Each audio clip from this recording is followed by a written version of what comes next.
Welcome to the pre-post film review. I'm Jon Asquith. And I'm Matt Stevenson. So this episode we're going to be talking about the new Damien Chazelle film Whiplash. So the idea behind the podcast is that first off you'll hear us chat about the trailer for Whiplash. We'll do that before we've seen the film, so there's going to be no spoilers in that at all. It's just us talking about our impressions and expectations based on the trailer we just watched. Then we're going to jump forward, and Jon and I will pop back into the studio after we've actually seen the full film. And this part of the podcast will be chock full of spoilers, so we'll be talking about everything that happens in Whiplash, so don't listen to that until after you've seen the film. So, here's the trailer. This place is nice. I really like the music that they play. Bob Ellis on the drums. I'm part of Schaefer's top jazz orchestra. It's the best music school in the country. The key is to just relax. Don't worry about the numbers. Don't worry about what the other guys are thinking. You're here for a reason. Have fun. 5, 6, and. I want to be great. And you're not. We got Buddy Rich here. Little trouble there. You're rushing. Here we go. 5, 6, and. Were you rushing or were you dragging? I don't know. If you deliberately sabotage my band, I will gut you like a pig. Oh, my dear God. Are you one of those single-tier people? You are a worthless pansy ass who is now weeping and slobbering all over my drum set like a 9-year-old girl. Okay, we're here in the studio to talk about the trailer for Whiplash, the new sort of critical hit that's come out of a bunch of film festivals. Yep. And we'll be getting a seemingly small release in Australia. Yep. Matt, what are your thoughts upon seeing the trailer for this? I'm super excited for this film, actually, but that's kind of not solely based on the trailer. It's a lot of it has to do with the buzz that it was getting out of festivals and just this kind of critical acclaim that seems to be building around this film. So that's made me excited to start with, but on top of that, I also think the trailer is a really well-made trailer. I think I really like Miles Teller. I loved The Spectacular Now. That was one of my favourite films of last year, which I thought he was amazing in. And just the intensity of this trailer really impressed me. It sort of doesn't seem like it's your traditional music film, even though it has aspects of that. Yeah. Sort of like him building his skills to be part of some jazz band and I presume performing in front of a large audience at the end. But it seems to be much more about the relationship between him and his teacher and how far he is willing to push his students, or how far Miles Teller's character is willing to be pushed to become quote-unquote great, and kind of like the cost of perfection and perfection within an art form and all those kind of questions. It seems like really thematically rich subject matter, more so than most sort of music films that you see out there. So I'm super excited for this. What about you, Jon? As usual, pretty much on the same page as you. Yep. I saw this trailer for the first time at the cinema probably a month or more ago now. Yep. And I didn't know that it was, getting a lot of praise at that point in time. And the trailer started, and it starts off like seemingly a fairly conventional sort of indie music film, film. And I was just watching it, like not really expecting much. And then you get that scene where J.K. Simmons like throws a chair or something at Miles Teller, while he's sitting there, and it's just like, whoa, where did that come from? And then the music like shifts and becomes dark, and you get all these scenes of like, Miles Teller being like abused and yelled at and kind of lying to people, and breaking up with his girlfriend, and seeming to buy into what J.K. Simmons is saying to him about. To be the best, you've got to... The cost of greatness, or the price of greatness, Yeah, that's right. So it looks super interesting, and I think you're right that the trailer is really well crafted and really well made. It's almost like this mini film in itself. That it like tricks you, it lulls you into a comfortable, sort of familiar setting, and then just turns on you and then intensifies, and you get that drum. I was just going to say that I love that and the drum beat, the way it builds, and it slowly starts intercutting with like a shot from the film and a quote like dazzling or spectacular or whatever from a certain publication. It just builds and builds and gets faster and faster and faster until it's almost just like flashing frames of footage quote so quick you can't even read them. Which it gave me goosebumps just watching it now. It's a really, really good trailer. So, I'm really excited to see this. I think it looks fantastic and, dark and weird. And I feel like there's more to it even than the trailer suggests. Like, I feel like there's going to be some strange, dramatic stuff in there. Like, it reminds me a little bit of Black Swan. You know, it's about comparison. Like pushing yourself so far mentally to be the best at your craft or whatever. And I don't think it'll have the weird Aronofsky surreal elements. No, probably not. No, he doesn't start growing drumsticks out of his nipples or something. That'd be weird. But I'm really excited. I think it's going to be great. So my expectations are pretty high. Yeah, same. Yeah, should be good. Yeah. So how's it going with the studio band? Good. Yeah, I think he likes me more now. I push people beyond what's expected of them. I believe that is an absolute necessity. I want to be one of the greats. And because I'm doing that, it's going to take up more of my time. And this is why I don't think that we should be together. I would never let him put my son through hell. Why would you let him get away with what he did to you? There are no two words in the English language more harmful than good job. So here we are back in the studio, having just watched the new Miles Teller and J.K. Simmons film Whiplash. We were pretty high on this film based on the trailer. What did you think, John? I'm happy to say that I really loved this movie. From the first frame to the last, I was totally captivated and in the world of the film, and just enjoyed every second of it, which is kind of weird to say because it goes to some dark places and some really heavy dramatic stuff. But I was just in awe of the movie the whole time. I was blown away by how much I loved it, even though I had high expectations. And how great it was on every level. I can't fault it. And I think, obviously that's a sign of a great film that I wouldn't change anything in it as far as I can sort of tell. Yeah, I really loved it. But before we get in more depth, I can see you nodding your head there, Matt. Nodding do you agree? Over here. I agree 100%, John. I loved this film so much. Yeah. I think it's probably my favourite film of the year. Yeah, it's up there for me. It's really up there. It's with the boyhood and Under the Skin, but in terms of just raw emotional effect that a film has had on me, perhaps ever, but like for a long time. Yeah. I was like, by the end of this film, the final climactic drumming scene, I was literally trembling with my mouth open, not breathing in the cinema. Like, it was fucking incredible. When it ended in mine, half the people in the theater clapped and applauded. Really? Yeah. Because awesome. Everyone was so just in the moment and everything. Yeah. Yeah, like it was amazing. I honestly can't think of another film that has had such a physiological effect on me, watching it. Yeah. It was incredible.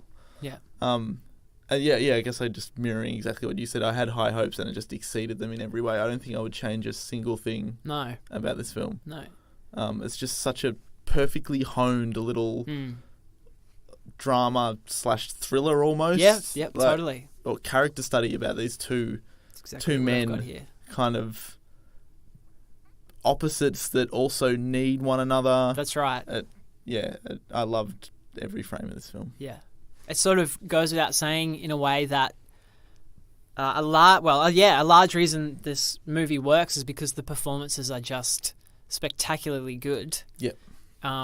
J.K. Simmons as Fletcher and Miles Teller as Andrew. Yep. They're just so convincing and so raw, and I don't know. You could feel the passion for the music and for the art that they love. You know, the obsession that they have. Yeah, it never felt like. Sometimes in these sorts of films, it can feel like the actors are just trying so hard to do a performance and to like kind of show off their acting skills. Like, look how intense I am, and all that sort of thing. But these guys were just like so. I don't know what the word is. Grounded's the wrong word, but I guess like so convincing in their performances. Like, I think it was amazing. I think it could have been easy for him to sort of slip into stereotype or J.K. Simmons just to be this overbearing teacher that pushed students too far, but there was like this level of complexity to both of the characters. Yeah, like, I really loved that. Even Andrew wasn't really a nice guy. Like, he was a bit of a prick and really arrogant. There's the scene at the dinner table where they have that argument about sort of whether his music profession is as worthy as the sport that his cousin is getting all this praise for. Yeah. Which, like, I love that scene. Yeah, it's amazing. And even though you're on Andrew's side for that discussion because he's been so overlooked by the family, there is this undercurrent of utter self-importance and arrogance that he has. Yeah, I agree. Actually, it was that scene and the scene where he breaks up with his girlfriend that reminded me a little of The Social Network as well. Yeah, actually, that's and a that good sort comparison. of Mark Zuckerberg character trait of I'm doing something important and I know what's going on and you're getting in the way. Yep. So, you know, I'm just going to coldly and logically just cut you out or shut you up or whatever. Yep. And so, you have those moments where he is a bit of an arsehole and he's going too far. But then there's times, obviously, where you feel very sorry for him and you can see the toll it's all taking on him. And likewise with Fletcher, the J.K. Simmons character, you get these little moments where you see a softness and a humanity to him that he's obviously switching on and off depending on who he's sort of dealing with and talking to. Like, there's that great scene where they're about to do a performance away from the school and Andrew's looking down the hallway and Fletcher's talking to a little girl or something. Right. Yeah. And he's just being a nice dude. Yeah. And then as soon as he enters the room, he's like fucking abusing everyone and swearing at them and slamming the door and everything. I really loved seeing how he could sort of switch his personality like that. Yeah, like there's also the scene in which he sort of breaks down in front of the class about the student that had just died. Yeah. And he tells this story about how he died in a car crash and how great this student was. Which was such an amazing scene at the time because it did give him this softness and it exposed the side of his character that you hadn't seen because previous to that he'd been nothing but a complete prick to everyone. Yeah. But then later on you find out that that's not even true. Like what happened, right. he presumably did have that student, but the student actually committed suicide Yeah. and that totally changes everything that you thought you knew about him. That's right. But then even later on, it flips it again, like with the bar scene, and he's in the bar talking to Miles Teller about why he acts the way he does and why he pushes students so far, is to coax this greatness out of them. And if there wasn't people like him, you would never have amazing artists, and he refuses to apologise. So it's kind of like this, at least me, I was sort of flipping between understanding him and agreeing with him, and then thinking he's a total arsehole, and then back to like... Yeah, totally. And it plays up with that right until the end, including the big climactic musical performance, you know, where I guess we're sort of jumping around, but let's just dive into the final incredible scene. Yeah. It was just amazing, like, when they get up on he give... all right. I can't speak. I'm getting too excited, but... Before the performance, he's like, basically says to everyone in quite a nice way, let's do this. And remember, there's really important people in the crowd. He's much more warm than he was as a teacher. Absolutely. With this band of his now. He seems like he's softened and he's... That's right. Yep. And he's like, this could be the beginning of something big for you guys. And likewise, you know, if you stuff up, then that's probably not going to be good. Yeah, they don't forget. Career, And so they go out on stage and then he just totally fucks Andrew over. And, you know, that moment where he says, I know it was you, was just like... In my screening, people were like, oh, fuck. Like, everyone was making noise, but in a good way that wasn't annoying. You know? It was everyone was so emotionally involved. Yeah, totally. And then he not only says that to unnerve him, but they plays a song, announces they're going to play a song that he doesn't have the he has no idea how to play. And just, it was just like, oh my God, of course. Yeah, like, you prick. and that was one of those moments where it's like another layer. Like, he wasn't just pushing Andrew to be a great artist all the time. Like, he has an ego, a massive ego, and you can't double cross him as well. Like, he has to be in charge of the situation all the time. And he uses partially the excuse of, I'm trying to make a great artist, to justify his behaviour. I definitely think that. I also think that earlier that the whole suicide, or the speech where he talks about the student being killed in a car crash, like, I think there's like a hint of manipulation to that as well. Like, opening up like that in front of the class, which he probably wouldn't do or didn't have to do, just gives them that little glimpse to make sure no one storms out or no one reports him to the school board. That's right, because he has to make them believe that he's not just this monster, and then he can go on abusing them and being the alpha male of the room for the rest of the session, or the rest of the semester. Did you like later when it's revealed that that the ex-student committed suicide? Do you think Fletcher knew that and changed the story? That's how I read it. Yeah.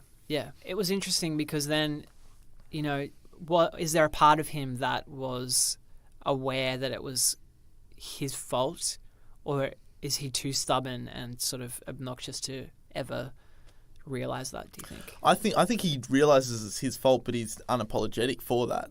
Right. Like, he believes so strongly that what he's doing is important for the art form, that if someone has to fucking die, then that's the cost of him finding someone incredible, which obviously is kind of happens at the end. Yeah, that's right, Andrew. And so that's a good point. The tears that he cries as well then are not, I pushed someone to this. It's like, I thought they were the one. Another failure. Yeah, another failure. And they were so close. They basically made it, and now they're dead. And damn, at the end they didn't have else. it. They couldn't. Stick with it. Yeah. See, just going off on this little tangent that we are, like, shows how much depth and how rich the characters were. Yeah, exactly. The characters are, like, it's all about the characters in this film. It's like so subtly done too. It's never overplayed. No. It's not this big booming character piece that goes for 3.5 hours. Exactly. It's this so tight little, which is the other thing I really loved about it. It's kind of like the form of the film matches the content and the thesis behind the film. Like, it's about passion and timing and, just perfecting something small and intimate. And that's exactly what the film is. It's this like lean 90-minute, like, absolutely incredibly intense film. Yeah. It's a really great pairing, or a good example of how you can match theme with form when you're making a film. Yep, I totally agree. One thing that, while I was watching the film, I started to worry about is that it would slip into cliche, because it sort of it seems to like come right up to the edge a few times of becoming the sort of cliche music film. The car crash at first I thought was a little bit... forgetting the drumsticks at first was sort of one of those moments, the things that happen like in those sort of films. And the car crash I found a little bit hard to believe that he would get back up and keep playing, but then he sort of just collapsed anyway. And I think that was kind of the point that he had.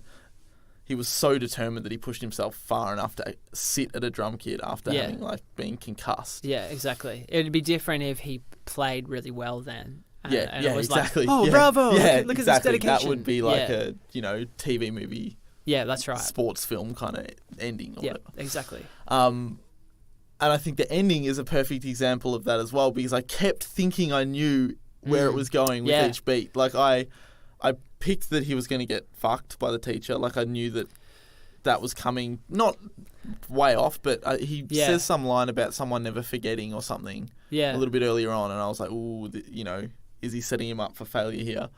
And then when Andrew storms off stage, I thought, okay, maybe that's how it's going to end. It's going to be this kind of like somber film about this boy that couldn't make it. And that's right. Yeah, and it's going to be about you can't don't always push people this far. That's right, it's not worth it. That kind of thing. Mm-hmm. But then he storms back in and. So good. I don't know. I can't articulate how amazing that. Just him getting back on stage was enough. You had me then. Absolutely. That's a normal film peaks at that level of emotional intensity, right? And then when he just starts drumming, midway through, it was amazing. And the look J.K. Simmons gives him, and Andrew just mouths "fuck you" to him across the stage. It was just mind blowing, incredible. I'm getting chills. I know. I'm thinking getting about goosebumps just talking about it myself. And then there's the whole power struggle with them on stage. During the performance. Yeah. So J.K. Simmons is first, obviously really fucking pissed off. Yeah. Which is another great scene. He walks over to Andrew and he starts telling him about how he's gonna gut him or kill him. And Andrew just hits one of the cymbals right in front of his face. It's just this little act of defiance. Yeah, so good. So you sort of think that's going to be the ending. He's won. Just getting his revenge. He's the alpha male in that kind of situation now. But then it's it's better than that, right? Yep. There's another level on top of that. It's like a little 3-act film right in that end scene, and then it just there's this slow dawning on J.K. Simmons of how great Andrew is, and he is this student that he's always been searching for. That's right. And they both kind of just settle in this mutual respect, and they just start working together and playing this amazing drum solo. Yep, exactly. That just blows everything out of the water. Yeah, incredible. And you're so right about that's the one moment. They're these two kind of waveforms or whatever that are never quite in sync. They're rising and falling at different times, and they sync up just for that last 10 minutes of the movie. And then you get the two shots, the close up of Andrew's face, the close up of his face, Small and then smile that's it, stuff, right? It just ends on a drum beat, black screen. Yep, it's the very last kind of snare hit or whatever it is. Cut to black. Don't need to see any more after that. It's fantastic. Just in terms of intensity as well, I was impressed by the levels of intensity that it sort of kept one-upping. It opens quite early with the scene from the trailer where J.K. Simmons throws the chair at him, sort of again coaxes him into this false sense of security with this little pep talk outside of the classroom about just relax and have fun. And asking him about his parents, which was just fuel, so he could use it against him. Amazing. And then just absolutely loses his shit. And there's where he's sort of slapping him, saying, "Were you lagging or rushing or whatever it was?" Yeah. And you kind of think it can't get much more intense than that. But then a few scenes later, there's the scene about earning his place in the band, and he has the three guys rotate and try and keep tempo with the whatever the song was that he was. They had to learn. Yeah, and it goes for hours and hours and hours. Yeah, ruthless. Yeah. And the guys are just sweating and bleeding all over the drum kit. It was. And he's letting them play one bar or whatever. Yeah. It's 2 seconds. Yeah. And he's no, that's not it. It's just Yeah, so it's that, and then you got the car crash, and him trying to play after that. Yeah, and then the final scene, it just. And again, with the car crash, and just another level of the brutality from J.K. Simmons is that there's no, oh my God, are you okay? It's just he kind of doesn't give a shit at all that it is even bloody angry. And stuff. Yeah, he's just pissed off that he's turned up like that. And ruined the performance. Yeah, exactly.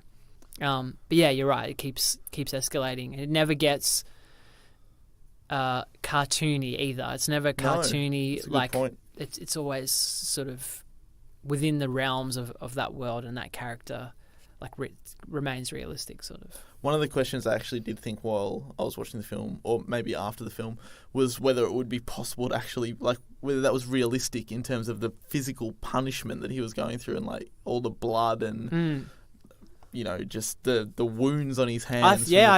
I really think that is. Yeah, I was going to say apparently it is. I was listening to an interview, and the director was a jazz drummer, and apparently they questioned that during filming, and he was like, "No, I used to bleed all over my drum kit." Wow. From practicing. It's nuts. Yeah. I played drums in high school. Did you bleed on your drum kit, John? Nope. Maybe got a tiny blister once. And then I quit. Yeah. Just to bring up the trailer. Yes. Because that's what we're all about here on this podcast. It was interesting, before coming in today, we listened back to what we said previously about the trailer. Yep.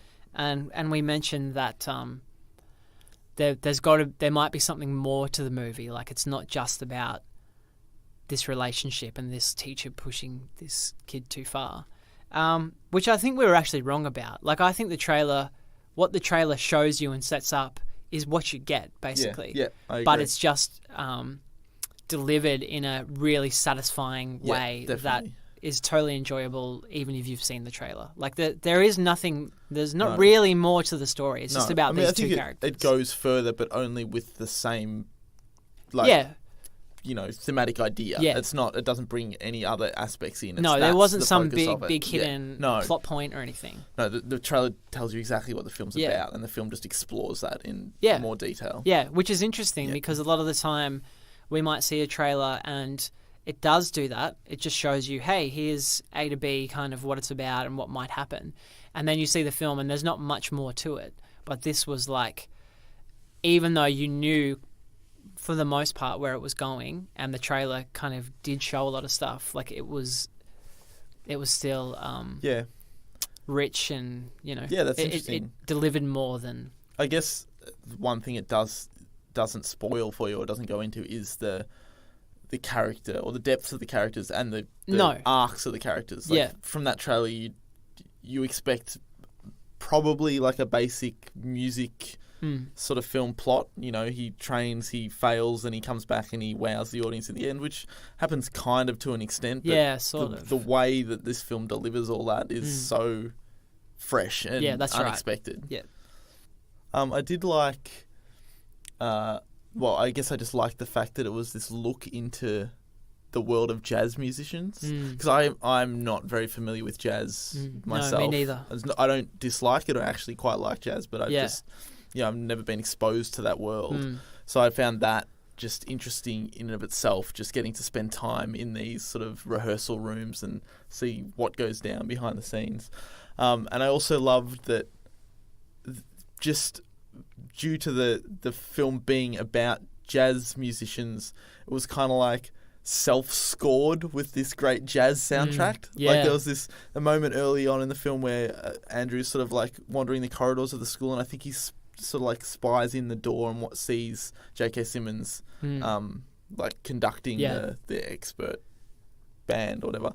But like, as he's walking, you can hear the music sort of wafting out of the studio, and it just made me think, like, being in a school like that is like having your life scored by jazz music for the whole time. Yeah. But I really liked that. I also liked the way it was shot, like the colours, the golds and blacks. It was like this rich kind of colour palette. I agree. Really good. Yeah, it was shot really beautifully shot, and to that point as well, like there are thriller elements, I want to say, or quite dark elements at times. The way the lengths that the characters get pushed to, like, suggests thriller kind of territory. Yeah, and the score sometimes is these. It's still within the jazz world, but it's like these kind of disharmonic horns playing or whatever over some of the particularly dark scenes that I thought was really cool. Like, it didn't suddenly turn into a dark movie score. It still sounded like a jazz score. That's a good point. But in a way that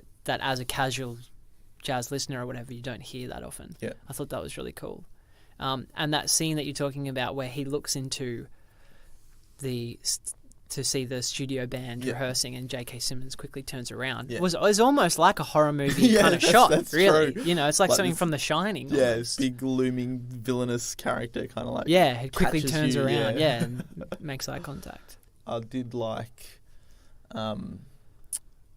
just the way they fleshed out Andrew's character and his sort of loneliness. Like the way that isn't sort of driven home in a really ham-fisted way. Like, I think it's familiar territory for these sorts of films to be about this kind of recluse loner that's focused solely on his passion, which is what this character is. But the way they do it is kind of like just these peripheral moments, or there's that moment where he calls up the girl that he dumped and invites her to see his band he's now in, and she sort of shuts him down and says, I have to ask my boyfriend or whatever, and there's this like awkward moment, but you kind of realise that he has no one to call. Like, he has no friends. He the cost of being this good, of committing so, completely to drumming is that he's utterly alone.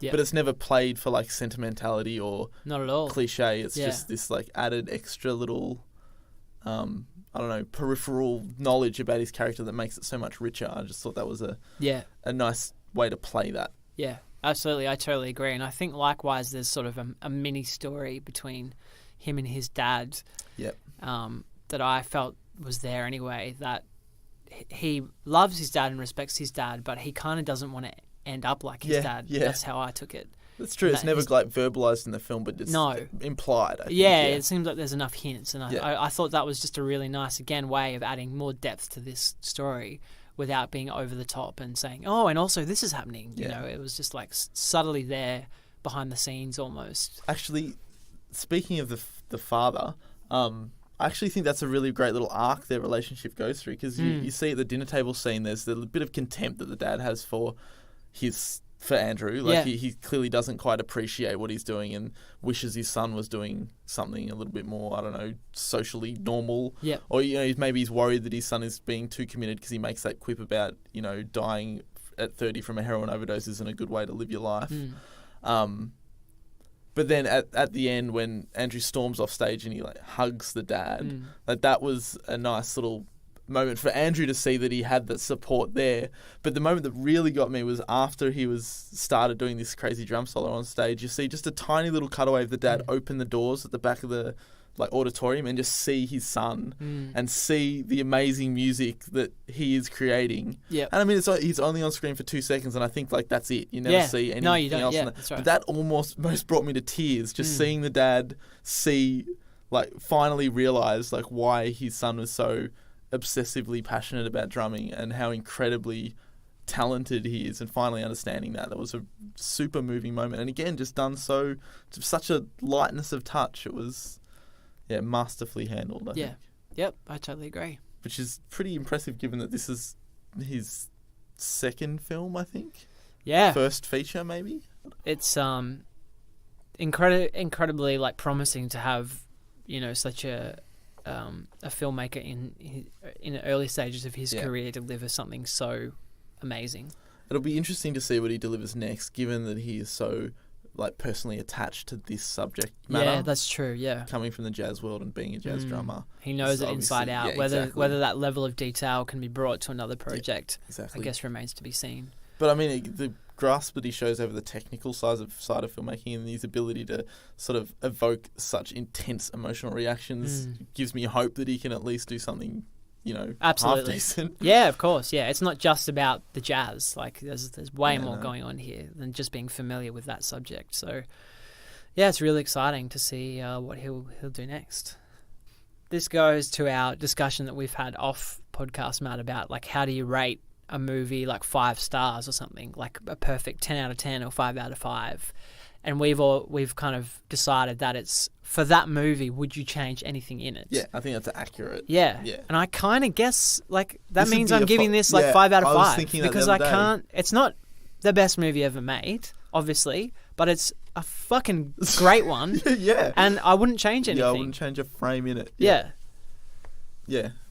So I suppose we've been nothing but positive during this review. But deservedly so, I think. Yeah, deservedly so. Like really trying hard to think of maybe a bad point or something, but I really can't think of anything. So I'd highly, if you're listening to this and you haven't seen it, sorry that you've been a bit spoiled, but still see it anyway, or tell other people to see it. It is actually, I'd such recommend a great that film. if you've seen it, tell other people to see it. Yeah, people need to see this film, and I think everyone will enjoy it. Absolutely, I'd be hard pressed to think of someone that wouldn't like this. Yep, it's just agreed. Superb storytelling, filmmaking, acting, on across the board. Yep. Agreed.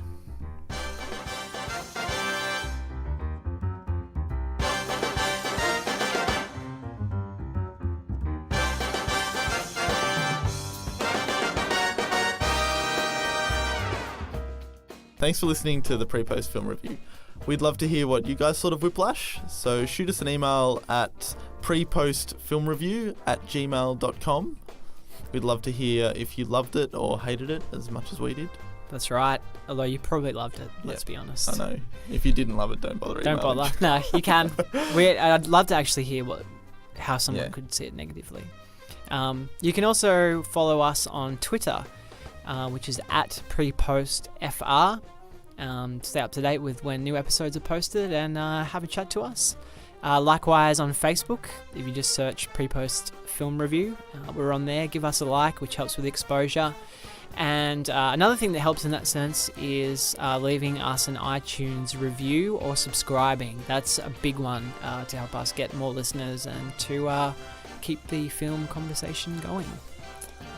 You can also find John and I on Letterboxd, which is a great little film website that lets you log the films that you watch, so you can jump on there and see what we've been watching and what we've rated, some films that we don't necessarily talk about on the show.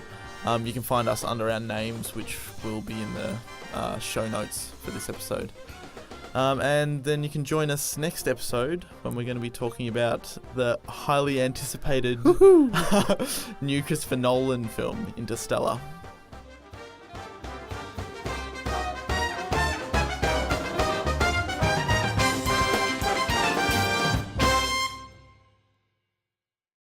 And the dinner scene as well, with the family or whoever they were. Yeah. Were they his cousins? I'm not sure. Did I say cousin in the thing? I think they were, right? I think maybe it was like the dad's. It was a bit ambiguous. It was, wasn't it? Or I just didn't pick up when they said what the connection was. Yeah, I can't remember either. But just that thing of like, we'll let everyone around the tables talking about their regular jobs that fit in a neat little package of society and all that stuff, and with him it's just like, oh, and how are your drums going? Don't really know what that means or what you're doing, and he explains like how he's achieved all this stuff, but because it's not a thing they can relate to straight away, they're like, oh, that's good. Okay, that's so true. And I've been in that situation so many times, like, and most of the time no fault of the people I'm talking to. But it's like, and even if when you explain like what your job is, it's just like this kind of glazed look over people's faces, like you're not a doctor or an accountant or something that I just instantly know what that is. I get that a lot.